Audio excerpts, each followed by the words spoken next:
الدنيا سلام يا حبيب الله عليكم بلغ العلا بكماله كشف الضجى بجماله حسنت جميع خصاله صلوا عليه وآله لا إله لا لا إله لا لا إله भजन কত সুন্দর মদিনা হাজার নাই কোনো তুলনা দয়াল আল্লাহ দয়া করো দয়াল আল্লাহ দয়া করো পুরো মনের বাসনা লা লা ইলাহা লা লা ইলাহা লা ইলাহা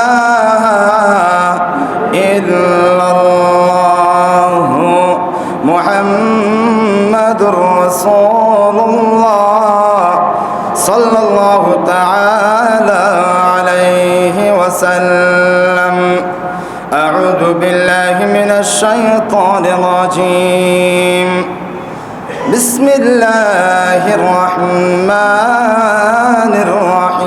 الرحيم يا أيها النبي إنا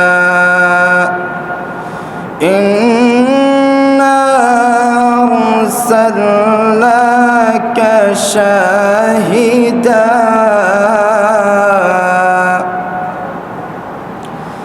شاهدا ومبشرا ونذيرا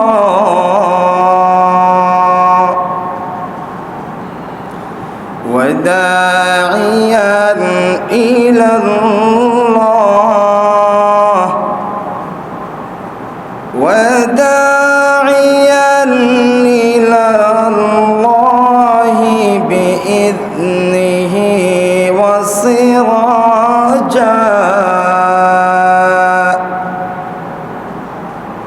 إلى الله بإذنه وسراجا منيرا صدق الله المولانا العظيم وصدق رسوله النبي الحبيب الكريم ونحن على ذلك لمن الشاهدين والشاكرين ربي صل وسلم وبارك عليه যে রব্বুল আলামিন দয়া করে মায়া করে অত্যন্ত ভালোবেসে পৃথিবীর সর্বশ্রেষ্ঠ জায়গা আল্লাহর ঘর মসজিদে আসার বসার ইবাদত বান্দাগি করার বিশেষ করে মাহে সফর শরীফের একেবারে আখিরি জুমা আদায়ের লক্ষ্যে আমাকে আপনাদেরকে আল্লাহর ঘর মসজিদে আগেভাগে আসার যে তৌফিক টুকুন দান করেছেন সেই শুকরিয়া আদায়ের লক্ষ্যে মোহাব্বতের আওয়াজে ইমানি আওয়াজে হুসাইনি কণ্ঠে হৃদয়ের সব টুকুন ভালোবাসা উজাড় করে দিয়ে সিংহের মতো গর্জন দিয়ে উচ্চ আওয়াজে বলি আলহামদুলিল্লাহ। সাথে সাথে লক্ষ লক্ষ কোটি দুরুদ সালাম উম্মতের কান্ডারি নবী মায়ার নবী হাউদে কাউসারের মালিক নবী আফতাব নবুয়ত শাহিন শাহ রিসালাত শামসুদ দুহা বদরুদ দুজা সদরুল উলা কাহফিল ওয়ারা নূরুল ওয়ারা আকা আমার নবী আপনার নবী সুদূর বাংলার জমিনের গুন্দি ফাজি আশকর আলী মসজিদের কোনায় বসে বসে ইয়া রাসূলুল্লাহ বলে বলে যে প্রেমের জোয়ার আমরা তুলেছি সেই প্রেমের হাদিয়ানা টুকুন সবজে গুম্বি শরীফে আল্লাহ যাতে দয়া করে কবুল করেন সকলে বলি আমিন। মুআজ্জাজ মুহতারাম প্রতিজমার ধারাবাহিকতার ন্যায় আয়াস আপনাদের খেদমতে সাবজেক্ট নির্ধারণ করেছি কোরআন ও হাদিসের আলোকে আইয়ামে জাহেলিয়াত অর্থাৎ নবী সাল্লাল্লাহু আলাইহি ওয়াসাল্লামের শুভ আগমনের পূর্বে এই পৃথিবীর মানচিত্রের অবস্থা কেমন ছিল সেই সম্পর্কে আজকের আলোচনা হবে। এই বিষয় আমি কেন নির্ধারণ করলাম, আজ সন্ধ্যায় রবিউল নূর শরীফে চাঁদ উদিত হবে। এই চাঁদ ওঠার পরে পৃথিবী ছিল অরাজকতা, পৃথিবী ছিল অশান্তি, পৃথিবী ছিল জুলুম বাসদের দখলে। এই অন্যায় অবিচার অত্যাচার জুলুম বেহায়াপনা সব কিছুকে একেবারে নিষ্কাশন করে দিয়ে আমার দয়াল নবী পৃথিবীর বুকে শান্তির বার্তা দিয়েছেন। সুবহানাল্লাহ। আজকের আলোচনা হবে সেটাই।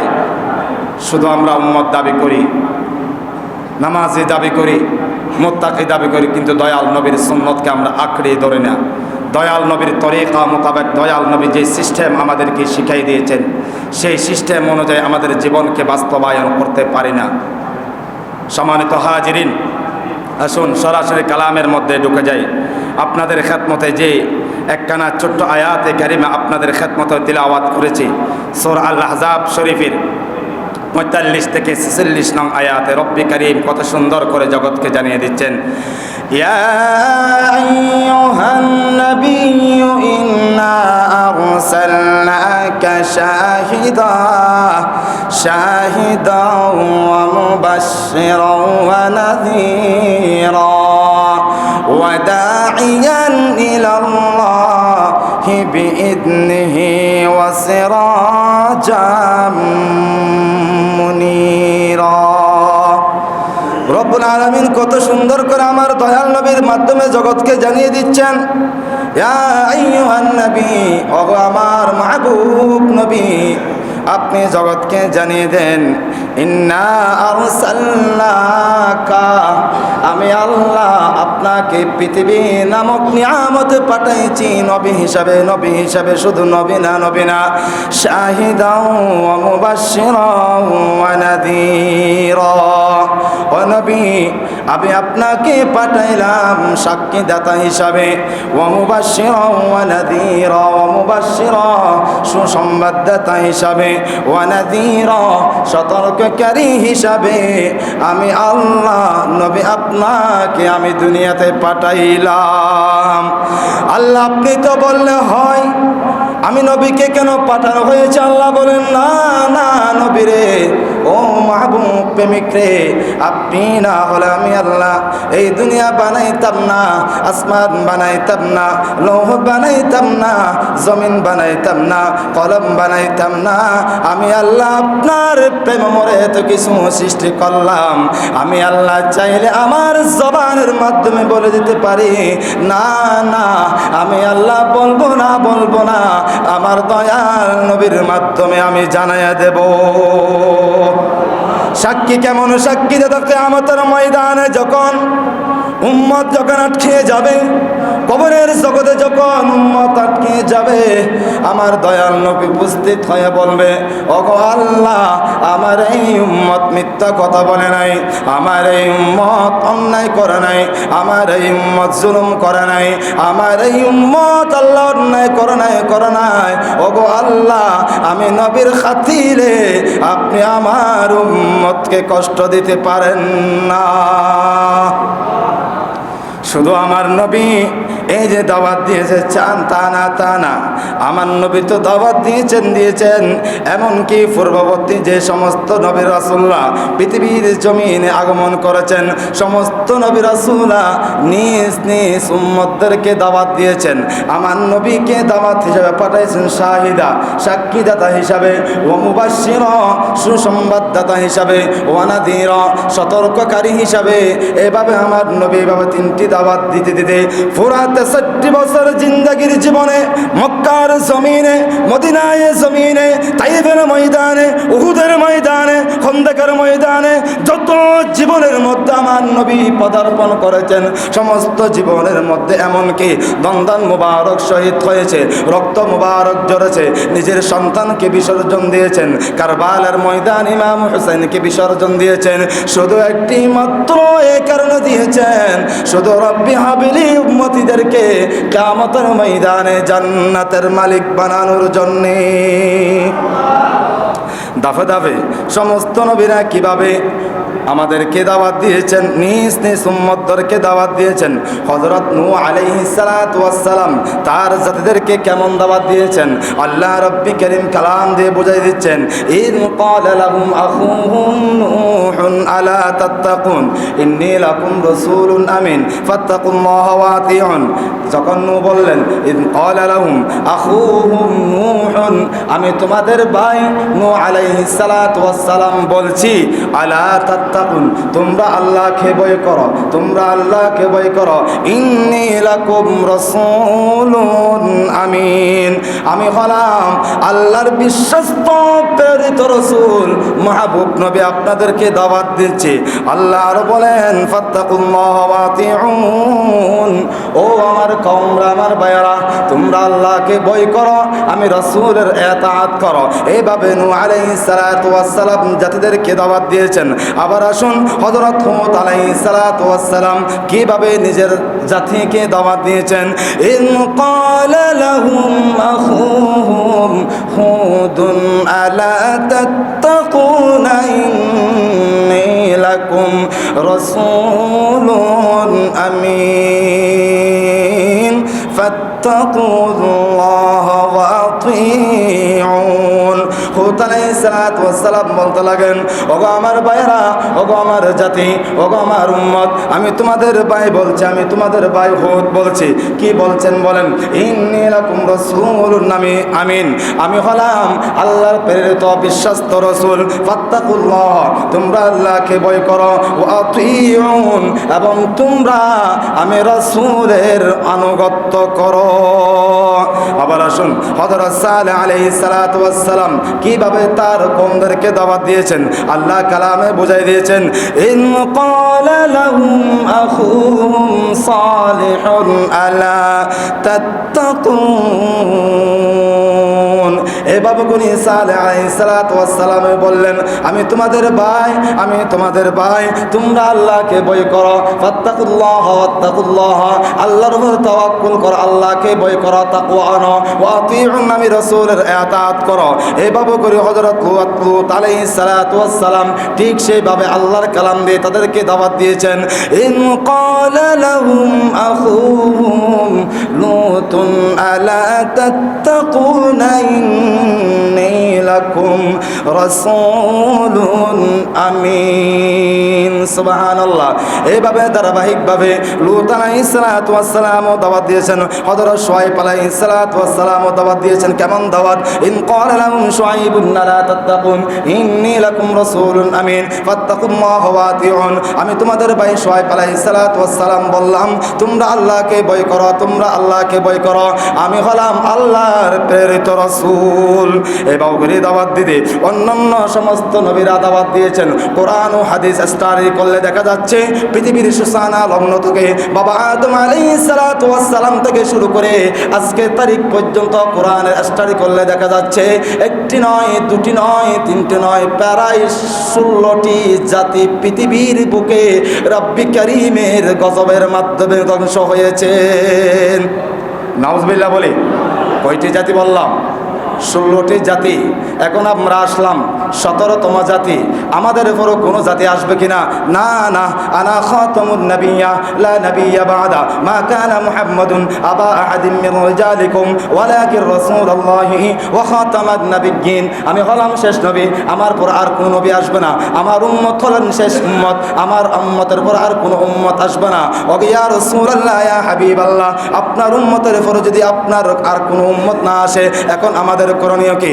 আল্লাহর নবী বলেন এই পর্যন্ত 16টি জাতি ধ্বংস হয়েছে আল্লাহর বিভিন্ন গজবে। ইয়া রাসূলুল্লাহ, সেই সমস্ত গজবটুকু আমরা একটু করে শুনতে চাই, একটু শুনতে চাই। এমনকি 16টি জাতির মধ্যে প্রত্যেকটি জাতির মধ্যে বিশ্লেষণ করলে দেখা যাচ্ছে তারা না হয় মিথ্যা কথা বলতো, না হয় গীবত করত, না হয় জুলুম করত, না হয় অন্যায় করত, না হয় ঘুষ খাইতো, না হয় ঘুষ দিত, না হয় জুলুম করত, জানা করত, ব্যভিচার করত, মদ খাইতো, মদ বিক্রি করত, মদের যারা বিক্রি করো তাদেরকে সহযোগিতা করত, ইয়াবা খাইতো, ফেনজিডিল খাইতো, গাঁজা খাইতো। এভাবে শরীয়তের হুকুম আহকাম না মেনে তারা যখন এভাবে নিজের জীবনকে বাস্তবায়ন করেছে, আল্লাহ বলেন আমি একবার, দুইবার, তিনবার চাইব যে মুহূর্তে আমার দয়াল নবীরা, আমার রাসূলুল্লাহ তোমাদের কাছে দাওয়াত নিয়ে গেলেন, কোরআনের বাণী নিয়ে গেলেন, তোমরা যেই মুহূর্তে দাওয়াত কবুল করবে না, কোরআনের বাণী কবুল করবে না, আমি আল্লাহ মুহূর্তে সেই সমস্ত জাতিদেরকে দুনিয়ার মধ্যে এমনভাবে শক্তি দিলাম, এমনভাবে তাদেরকে শাস্তি দিলাম, কাউকে ফানে দিয়ে ডুবাইলাম, কাউকে সাগর দিয়ে ডুবাইলাম, কাউকে বৃষ্টি দিয়ে ডুবাইলাম, কাউকে বিপদ দিয়ে ঢুকাইলাম। এই বাবুগুর কোরআনের মধ্যে বলেন ওয়ালানাবলুওয়ান্নাকুম বিশাইইম মিনাল খাউফি ওয়াল জুই ওয়া নাকসিব মিনাল আমওয়ালি ওয়াল আনফুসি ওয়াত তামারাত ওয়া বাশশিরিস সাবিরিন। এই বাবুগুরি ধ্বংস হয়েছে 16টি জাতি। বর্তমান যদি সমাজ নিয়ে যদি কথা বলি, এমন কোনো পরিবার নাই, এমন কোনো সন্তান নাই, এমন কোনো বাবা নাই মিথ্যা কথা বলো না, জুলুম করো না, অন্যায় করো না, বেয়াপনা করো না, এমনকি 5 ওয়াক্ত নামাজ পড়ে যায় মদের ব্যবসা করে। ঠিক না? আছে না নাই? গায়ে জ্বললেও কিছু নাই বন্ধু, হক কথা বলতে হবে। আল হক্কু মুররুন, হক তিতা, পরবর্তীতে মিষ্টি। নামাজ পড়ে, হজ করে, জাকাত করে, নামাজও ঠিকঠাক সব ঠিক আছে, দোকানের মধ্যে বসে মানুষের সমালোচনা। ঠিক না? এরকম আছে না নাই? বিপদ একেবারে সন্নিকটে, মুসিবত একেবারে সন্নিকটে, কিয়ামত একেবারে সন্নিকটে। আমার দয়াল নবী উম্মতের জন্য সেটা চিন্তা করে কান্দে তাইফের ময়দানে গেলেন, সেখানেও কান্না করলেন, উহুদের ময়দানে গেলেন, সেখানেও কান্না করলেন, মক্কার জমিনের মধ্যে আসলেন, সেখানেও কান্না করলেন। ইয়া রাসূলুল্লাহ আপনার চোখে তো পানি কেন?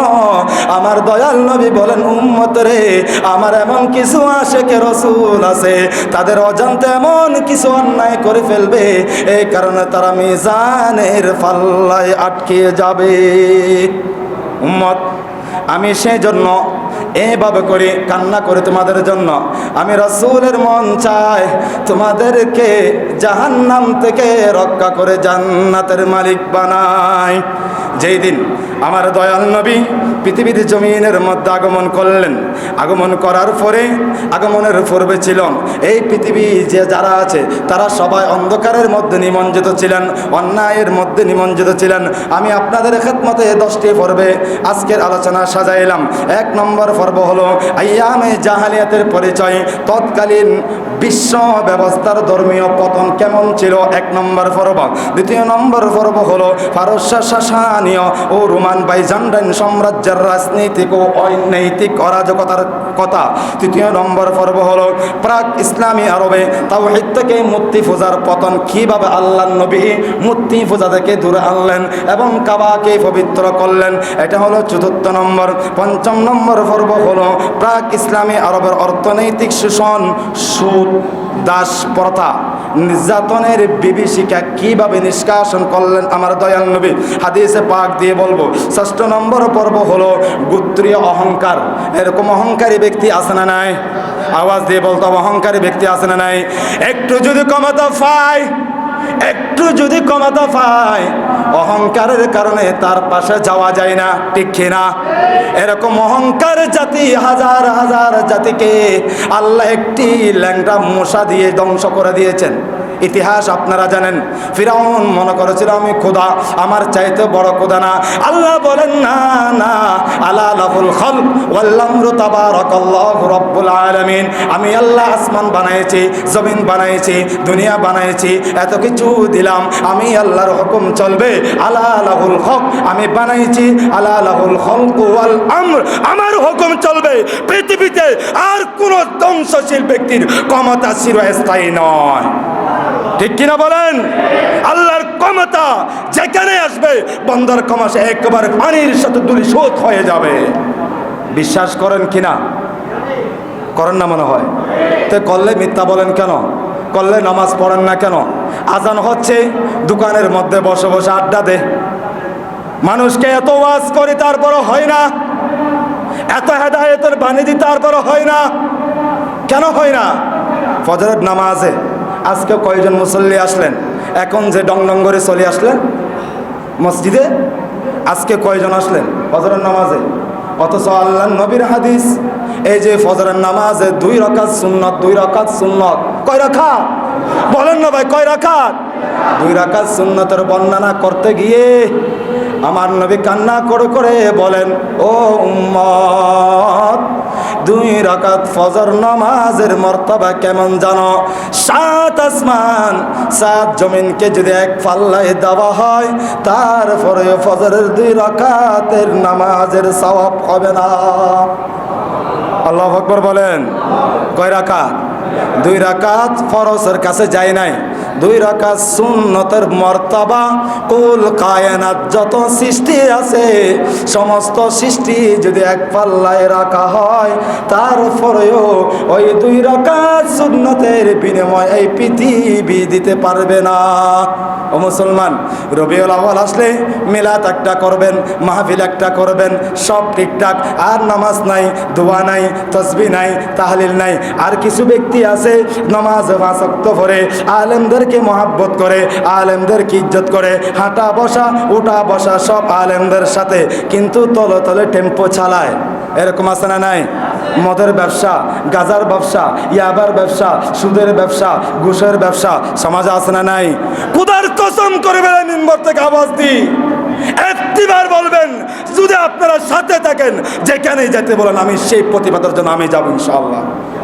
তারপরে সমাজ থেকে এই সমস্ত কুসংস্কার, এই সমস্ত অন্যায় জিনিস দূর হয়ে যাক। আল্লাহ কবুল করুক, আমিন বলেন। হেদায়েতের মালিক কে? বলেন, হেদায়েতের মালিক কে? চাইবো কার কাছে? বলবো কার কাছে? আল্লাহর কাছে বলবো। সব সময় নামাজ পড়বো। আপনি সুদের ব্যবসা করেছেন, আপনি মদের ব্যবসা করেছেন, না বুঝে করেছেন, ঠিক আছে ভাই, আজকে থেকে তওবা করেন। তওবা করলে অন্তত পক্ষে আপনার কলব পরিষ্কার হয়ে যাবে, আপনার কলব পবিত্র হয়ে যাবে। এমনকি গতকাল যে আব্দুল শুকুর সাহেব কোথায় গেল? শাশুর বাড়িতে নাকি? কোথায়? আলেমে বারজাখ, আলেমে বারজাখ, আলেমে বারজাখ, আলেমে বারজাখ।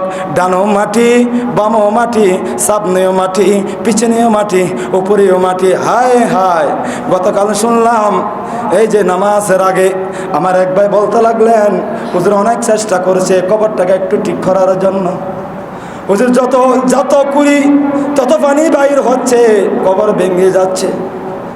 ভয়ঙ্কর, অপর দিকে লাশ দেখা যায়, লাশ দেখা যায়, লাশ দেখা যায়।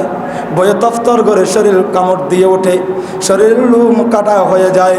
অত কত আদরের বাবা ছিল, কালকে যখন লাশ বাহির করছে, নিজের কন্যারা, নিজের মারা, নিজের ভাইয়েরা, নিজের বন্ধুরা কাটিয়া দরদের কত রকমের কান্না করছে।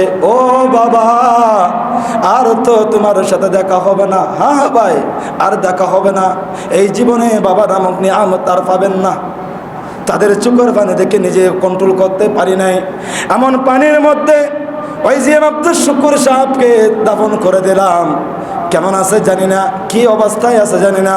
ও বন্ধু, সেই জন্য আপনাদেরকে সতর্ক দিয়ে যায়, আপনাদের একজন নগণ্য খাদেম হিসাবে যত অন্যায় করেছেন, ঠিক আছে বন্ধু, এটা থেকে আপনি দূরে সরে আসেন না, একটি বার আসেন না বন্ধু, ইসলামের ছায়া তলে প্রবেশ করেন না। মিথ্যা বলেছেন, আজকে বর্জন করি না। সুদের ব্যবসা করেছেন, আজকে থেকে বর্জন করি। মদের ব্যবসা করেছেন, আজকে থেকে বর্জন করি না। একটা কথা মনে করেন, শেষ সময় যখন আসবে, আপনার লাশ যখন এ হাটিয়া নিয়ে যখন আমাদের ঈদগাহের ময়দানে যখন তুলবে, ও বন্ধু, নামাজ শেষ করার পরে খতিব সাহেব, ইমাম সাহেব যখন যিনি নামাজের ইমামতি করবেন, আসসালামু আলাইকুম ওয়া রাহমাতুল্লাহ, আসসালামু আলাইকুম ওয়া রাহমাতুল্লাহ, এই সালাম ফিরানোর সাথে সাথে আপনার বন্ধু বান্ধবরা একটি আওয়াজ দেয়, সেটাই হলো, লোকটি কেমন ছিলেন? বলেন না আপনারা? গতকাল বলেন নাই? আমার সালাম শেষ হওয়ার সাথে সাথে একজন ভাই আওয়াজ দিয়ে বলতে লাগলেন, লোকটি কেমন ছিল? সবাই এক বাক্যে সাক্ষ্য দিয়েছেন, লোকটি অনেক ভালো ছিল। আদৌ কি সে ব্যক্তি ভালো ছিল? জীবনে কি অন্যায় করে নাই? জীবনে কি পাপ করে নাই? জীবনে কি মিথ্যা কথা বলে নাই? জীবনে কি মানুষকে বড় কথা বলে নাই? হ্যাঁ হ্যাঁ বলেছে, কিন্তু মুমিন যখন জবান দিয়ে যখন বাহির হয়, ওই ব্যক্তি যখন আল্লাহর দরবারে সাক্ষী দেয়, আল্লাহ রে, এই ব্যক্তি ভালো ছিল, আমি গুনাহগার হতে পারি, আপনি গুনাহগার হতে পারেন। হাজার মানুষ যখন জায়নামাজের মধ্যে দাঁড়িয়ে এই সাক্ষ্য দেয়, ওই কানের মধ্যে যদি একজন মুস্তাজাবুদ দাওয়া থাকে, ওই পবিত্র জবান জবানের বরকতে, ওই পবিত্র জবানের উসিলায় আল্লাহ বলেন, বান্দারে তুমি শত গুনাহ করেছ, আমি আল্লাহ তোমাকে ক্ষমাই করে দিয়েছি। সেজন্য আমি বলবো ভাইদেরকে, যারা অন্যায় কাজের মধ্যে লিপ্ত আছেন, বেহায়াপনার মধ্যে লিপ্ত আছেন, আপনার শেষ ঠিকানা কিন্তু খবর, ওই গায়ের ময়দানে আসতে হবে। আপনি সারা জীবন মদের ব্যবসা করলেন, এলাকায় যুবকদেরকে মদ খাওয়াইলেন, এলাকার প্রতিবেশী ভাইদেরকে মদ খাওয়াইলেন। আপনি যখন আজকে মারা গেলেন, আজকে মারা যাওয়ার পর আপনি যত অন্যায় করেন না কেন, আপনার আত্মীয় স্বজন বন্ধু বান্ধব একেবারে শেষ গোসল দিয়ে কান্নাকাটি করার পর আপনাকে ঈদগাহের ময়দানে নিয়ে আসবে। ওই ঈদগাহের ময়দানে যদি কোন একজন আল্লাহর বান্দা যদি বলে উঠে ওই ব্যক্তি মদের ব্যবসা করত, নাউজুবিল্লাহ বলেন, ওই ব্যক্তি মদের ব্যবসা করত, ওই মুহূর্তে বন্ধু তোমার আর স্থান কোথায়? লাদেরি ছাড়া কিছু নাই। কবর তো বড় ভয়ঙ্কর কবর, কবরের শাস্তি থেকে কেউ রেহাই পাবে না। আল্লাহ সুবহানাহু ওয়া তাআলা আমাদেরকে বোঝার তৌফিক দান করুক, আমিন বলি। আল্লাহর নবী বলেন, আর বলেন অষ্টম পর্ব পূর্ববর্তী আসমানি কিতাবসমূহে তাওরাত ও ইনজিলের মধ্যে আমার নবী যে শুভ আগমন করবে সেই বার্তা ওই কিতাবের মধ্যে আমার আল্লাহ দিয়েছেন। নবম পর্ব আল্লাহর নবী শেষ নবী যে আগমন করবে সেই অপেক্ষার সত্য সন্ধ্যা হানাফি এক সম্প্রদায়, ওই যে মক্কায় মুকাররমার জমিনে জাহেলিয়াতের যুগে যারা অন্যায় করত, অন্যায়কারীর মধ্যে এক সম্প্রদায় ছিল হানিফ সম্প্রদায়। তারা সত্য বলে তাদেরকে একে অপরকে বোঝা পরামর্শ করত, মানুষকে দাওয়াত দিত। এ সম্পর্কে হাদিসে পাক আসছে। দশম পর্ব হলো রাসূল পাক সাল্লাল্লাহু আলাইহি ওয়াসাল্লামের বংশ পরম্পরা কত মর্যাদাবান বংশ।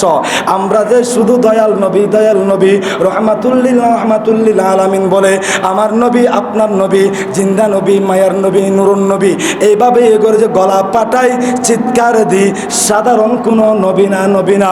অন্যান্য নবীদের বেলায় নবুয়ত যেখানে শেষ, আমার দয়াল নবী নবুয়তের দরজা সেখান থেকে শুরু। আমার নবী আসার কারণেই নবুয়ত পরিপূর্ণ লাভ করেছে। এখন আসুন আমার নবীর বংশ পরম্পরা সম্পর্কে যদি আমরা একটু কোরআন ও হাদিস স্টাডি করি, সময় তো একেবারে স্বল্প। আল্লাহর নবী বলেন, ও আমার উম্মত, তোমরা যে আমি নবীর কথা তোমরা যে অপরকে বলো, বন্ধু বান্ধবকে বলো আমার নবীর বংশ পরম্পরা, তোমরা কি জানোনি? আমি নবী তো সাধারণ কোনো বংশের মধ্যে প্রবেশ করে নাই। আমি যখন আমার আম্মা জান মা আমেনার গর্ভে ছিলাম, ওই মা আমেনার গর্ভের মধ্যে যখন প্রবেশ করার সাথে সাথে আম্মা জান মা আমেনা পূর্বে পশ্চিমে কাবার মধ্যে একটি পতাকা দেখতে পাইলেন। মাত্র আম্মা জান মা আমেনার গর্ভ মুবারকের মধ্যে আমার দয়াল নবীর রক্ত মুবারক প্রবেশ করলেন। প্রবেশ করার সাথে সাথে আমার মা আমেনা দেখতে পাইলেন। ও জগতের বন্ধুরা, তোমরা শোনো, আমার বাসা যখন আমার নবী যখন আমার গর্ভে আসলেন, সাথে সাথে আমি এমন কিছু জিনিস দেখতে পাইলাম যেটা দেখে পৃথিবীর সমস্ত আনাচে কানাচে আলোকিত হয়ে গেছে। সুবহানাল্লাহ বলেন। এটা শুধু তা না, আল্লাহ রব্বি করিম আমাদেরকে বলে দিচ্ছেন কোরআনের মধ্যে কেমন ভাবে, দেখেন এই জাহেলিয়াতের যুগে আইয়ামে জাহেলিয়া সম্পর্কে যদি একটু ধারণা দিই, আইয়ামে জাহেলিয়াতের যুগে যখন কোনো কন্যা সন্তান জন্মগ্রহণ করত, কি কোনো কন্যা সন্তান যখন জন্মগ্রহণ করত, ওরা চিন্তা করত কন্যা সন্তান হওয়া মানে লাঞ্ছনা, কন্যা সন্তান হওয়া মানে সমাজের মধ্যে বেইজ্জতি, কন্যা সন্তান হওয়া মানে সমাজের মধ্যে আমি ঘৃণার পাত্র হয়ে যাওয়া। এখন মা এবং বাবার কুলে যখন কন্যা সন্তান ভূমিষ্ঠ হয়, মা এবং বাবা কাউকে না বলে চুপে মেয়েকে বড় করে যখন বাবা বলে শব্দ ডাকে, সুবহানাল্লাহ বলেন না। একজন সন্তান যখন প্রথম শব্দ আব্বু বলে ডাক দে, খোদার কসম বাবার কলিজা শীতল হয়ে যায়, ঠিক না? ওই মুহূর্তে যখন কন্যা সন্তান বাবা বাবা বলে, মা মা বলে আওয়াজ দিতে লাগলেন। আওয়াজ দেওয়ার সাথে সাথে ওই মুহূর্তে মা এবং বাবা সিদ্ধান্ত নিল, জাহেলিয়াতের যুগে এখন মেয়েকে বাহির করা যাবে না। মেয়েকে বলে, মা তোমাকে একটি জায়গায় বেড়াতে নিয়ে যাব, আজকে তোমাকে নিয়ে অমুক জায়গায় দিব। মা সুন্দর করে পরিপাটি করে সাজাই দে, সুন্দর পোশাক পরিধান করাই এনে বাবা যখন হাত ধরে, মা রে চলো চলো আমরা বেড়াইতে যাব। যেতে যেতে যখন অন্য রাস্তা ক্রস করে মরুভূমির প্রান্তর যখন উঠে পড়লেন, মা চিৎকার দিয়ে বলে, ওগো বাবা জান, আমাকে আপনি কোথায় নিয়ে যাচ্ছেন? বাবা দুই চোখের পানি ছেড়ে দিয়ে বলে, মা রে আমি তোমাকে নিয়ে যাচ্ছি তোমার খালার বাসায়। এই বাবা বলে বাবা নিয়ে যাচ্ছেন। যেতে যেতে বাবা এক মরু প্রান্তের মধ্যে উঠে গেলেন। ওঠার পরে একটা এমনভাবে কোদাল নিয়ে একটি যে কোনো কিছু নিয়ে এমনভাবে গর্ত করতে লাগলেন। গর্ত করতে করতে বাবার দাড়ি মুবারকের মধ্যে ওই গর্ত থেকে বালি কানা উঠে বাবার দাড়ির মধ্যে চেহারার মধ্যে পড়ে গেলেন।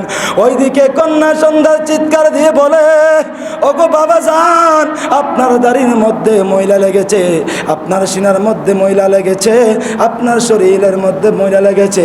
ওই যে কন্যা সন্তান তো জানে না ওই যে গর্ত করছে ওইটা যে মূলত ওই কন্যা সন্তানের জন্য। এখন বাবার কাছে গিয়ে ওই কন্যা সন্তান বলে, ও বাবা আমি একটু আপনাকে পরিষ্কার করে দিই, আপনার শরীর থেকে ময়লা কিছু দূর করে দিই। ওইদিকে বাবা ওই যে গর্তটুকুন করছে, অপরদিকে বাবার চোখ দিয়ে পানি জড়ো জড়ো করে পড়ছে। পড়ার পরে যখন গর্ত করে ফেললেন, একেবারে বিশাল আকারে যখন কুয়া করে ফেললেন, খোলার পরে ডেকে নিলেন মেয়েকে, আম্মু আপনি একটু এদিকে আসেন। দেখার পরে একেবারে যখন কাছে গেলেন, কাছে যাওয়ার পরে এমন ভাবে করে একটা ধাক্কা দিলেন। ধাক্কা দেওয়ার সাথে সাথে ওই কলিজার টুকরা সন্তান ওই কুফরের মধ্যে পড়ে গেলেন। পরে যখন যাচ্ছেন, ও বাবা আপনি আমাকে সন্তান হিসাবে জন্ম দিলেন, আপনি এত সুন্দর করে মায়া করলেন, আমার কপালে চুমা দিলেন, ঠোঁটে চুমা দিলেন, গায়ে চুমা দিলেন, চোখের মধ্যে চুমা দিলেন, দিন দিন করে ভালোবাসা দিয়ে আমাকে আপনি লালন পালন করছেন। আজকে আপনি আমাকে এইভাবে ধাক্কা দিচ্ছেন কেন? বাবারে আমি কষ্ট পাচ্ছি, কষ্ট পাচ্ছি। এটা বলে বলে চিৎকার করে করে বাবার এদিকে কলিজা পেটে যায়। নিজের কন্যা সন্তানকে জীবন্ত পুঁতি দেওয়া হচ্ছে। এইভাবে করে বাবা শেষ প্রান্তে চলে আসে। আল্লাহর নবী যখন পৃথিবীর জমিন আগমন করলেন, পৃথিবীর জমিনে যখন আগমন করলেন, আমার নবী সেই অবহেলিত মা জাতিকে বানাই দিলেন জান্নাতের মালিক। বলেন, ওই অবহেলিত মা জাতিদেরকে আল্লাহ নবী জান্নাতের মালিক বানাই দিলেন। কেমন জান্নাতের মালিক বানাই দিলেন জানেননি বন্ধু? কেমন জান্নাতের মালিক বানাই দিলেন? আমার নবী আসার পরে ও আমাদের মা জাতিদেরকে এমনভাবে এমন করে আমার দয়াল নবী মর্যাদা দিলেন। আল্লাহ নবী বলেন, পুরুষদের কদমের নিচে জান্নাতের কথা বলি নাই, জান্নাতের কথা বলি নাই। আইয়া রাসূলুল্লাহ আপনি কাদের কদমের নিচে জান্নাতের কথা বলেছেন? আমার নবী বলেন, আল জান্নাতু তাহতা কদামিল উম্মাহাত, আল জান্নাতু তাহতা কদামিল উম্মাহাত। উম্মতরে তোমার মায়ের কদমের নিচে তোমার জান্নাত। ও বাবা বন্ধুরা, এই গুন্দিবাসীদেরকে বলে যায় যাদের বৃদ্ধ মা আছে, মায়ের কপালে যত চুমা দিবেন তত আপনার গুনাহ কমা হতেই থাকবে। আমার নবী আসার পরে তখন মা যাদেরকে সম্মানের পাত্র বানিয়ে দিলেন। একজন শায়ের কত সুন্দর করে বলেন, দয়াল নবীর আগমনে আনন্দিত ত্রিভুবন, উল্লাস মাতিয়ায় উঠে পেয়ে নবী দু চরণ। সুবহানাল্লাহ বলুন না। দয়াল নবীর আগমনে আনন্দিত ত্রিভুবন, উল্লাসে মাতিয়ায় উঠে পেয়ে নবী দু চরণ। নারায়ে তাকবীর, নারায়ে তাকবীর, হাত তুলে নারায়ে তাকবীর, নারায়ে রিসালাত, নারায়ে রিসালাত। দয়াল নবীর আগমনে আনন্দিত ত্রিভুবন, উল্লাসে মাদিয়ায় উঠে প্রিয় নবী দু চরণ। সুবহানাল্লাহ বলেন না। এখন যদি বলে যে দয়াল নবীর খাতিরে তুমি উম্মত দাবি করলা, কোরআন পাইলা, দুনিয়ার মধ্যে তো নাজ নেয়ামত পাইলা, তুমি যদি ওয়াজের মঞ্চে বসে বসে, মিম্বরের মঞ্চে বসে বসে যদি বলো নারায়ে তাকবীর আছে, নারায়ে রিসালাত নাই, এখন কি মোল্লার কথা শুনবেন নাকি আমার দয়াল নবীর প্রেম অন্তরে জায়গা দিবেন? বলেন না, নবীর প্রেম জায়গা দিতে হবে না? সেজন্য বলে তো আমার মা আমেনা বলে, মা আমেনা বলেন সেদিন তিনটি পতাকা পূর্ব পশ্চিম কাবার চাতে দিয়েছিল দেখা। পূর্ব পশ্চিম কাবার ছাদে দুলনা খেলছে আমার দয়াল নবী। সুবহানাল্লাহ। এটাই হলো মুস্তাফার শান। আজকে চাঁদ উঠবে, নবীর প্রেমেরদেরকে, প্রেমিক যারা আছে তাদের অন্তরের মধ্যে আনন্দের ঢেউ খেলছে। আমার সিদ্দিক আকবর বলেন, উম্মত ভালোভাবে শোনো, এই মিলাদুন নবীর মুস্তাফার মধ্যে যদি কোনো আল্লাহর বান্দা একটি দিরহাম, কয় দিরহাম বলেন না ভাই, কয়টি দিরহাম, একটা টাকা যদি ব্যয় করে, আমার সিদ্দিক আকবর বলেন কিয়ামতের ময়দান যখন কায়েম হবে, ওই উম্মত আমি সিদ্দিকের সাথে জান্নাতের মধ্যে বসবাস করবে। নবীর শান ও মান গাওয়া দরকার আছে কি নাই? এখন নবীর শান গাইলাম সারা জীবন সারা বছর, সব ঠিক আছে, উপরে পিঠ পাট, ভিতরে সদর গান, এরকম কিছু মুসল্লি আছে না নাই? এখন সমাজের মধ্যে একটা কথা দেখা যায়, আমি দেখলাম কিছু কিছু সমাজে, আমার একটা অভ্যাস, আমি আমার এই বয়সে যা খেদমত করেছি, জানাজার নামাজ পড়াইছি, আমি কারো থেকে বিনিময় নিয়ে একটা টাকাও নিয়ে নেই। আমি আপনাদেরকে আগেও ঘোষণা দিয়েছিলাম 1 বছর আগে, আজকেও ঘোষণা দিচ্ছি, আমার কোনো বন্ধু, আমার কোনো ভাই, আমার কোনো মুরব্বী যদি এই এলাকার মধ্যে মারা যায়, আমাকে যদি স্মরণ করেন, আমি যদি ফ্রি থাকি, অতীব ব্যস্ততা যদি না থাকি, কথা দিলাম আমি মুহূর্তে হাজির হব ইনশাআল্লাহ। সেটা আমার দায়িত্ব, সেটা আমার ইয়াকিন, সেটা আমার বিশ্বাস, আমার ভালোবাসা আপনাদের কাছে আছে। এক গেল, এই জানাজার নামাজ থেকে একটা জিনিস আমি বারবার উপলব্ধি করি, বাবা যখন মারা যায়, বাবাকে কেন্দ্র করে বিশাল আকারের মেজবান দেয়, 3 লাখ 4 লাখ 5 লাখ 6 লাখ টাকা বিশাল আকারের ফাতিহা শরীফ আদায় করে। ঠিক আছে, ওটা আমার নবীর সুন্নাহ, ফাতিহা দেওয়া, মেজবান দেওয়া, খাবার খাওয়ানো, সেটা ভালো, কোরআন হাদিস মোতাবেক অসংখ্য দলিল আছে। হ্যাঁ, বাবা যে জীবিত থাকা অবস্থায়, বাবার তো একটা মিনিটও তুমি খেদমত করো নাই, বাবার তো কবর নাও নাই, বাবাকে মূল্যায়ন করো নাই। মা বৃদ্ধ মা পড়ে আছে, সন্তান লক্ষ টাকা আয় করে, আরেকজন ভাই গরিব অসহায়, ওই ভাইয়ের কাছে আপনার মাকে তুলে দিলেন, হয়তো আমিও সন্তান, ওটা তো তোমার সন্তান, আমি 1 মাস খাবো, অফর ভাই তোমাকে 1 মাস খাবো। হাইর ভাই, তোমার মা নিয়ে কেন তুমি ভাগাভাগি করবা? তোমার বাবা নিয়ে কেন তুমি ভাগাভাগি করবা? পৃথিবীতে সব কিছু পাবা, মা এবং বাবা নামক নিয়ামত আর ফিরে আসবে না, ঠিক না? সমাজের মধ্যে বেশি দেখা যাচ্ছে বৃদ্ধ মা এবং বাবা অবহেলিত হচ্ছে। হারি বন্ধু, জীবন থাকতে জীবনকে মূল্যায়ন করেন, দাঁত থাকতে দাঁতকে মূল্যায়ন করেন, বাবা থাকতে বাবার সেবা করেন, খেদমত করেন, তাদের হায়াতের বাজেট শেষ।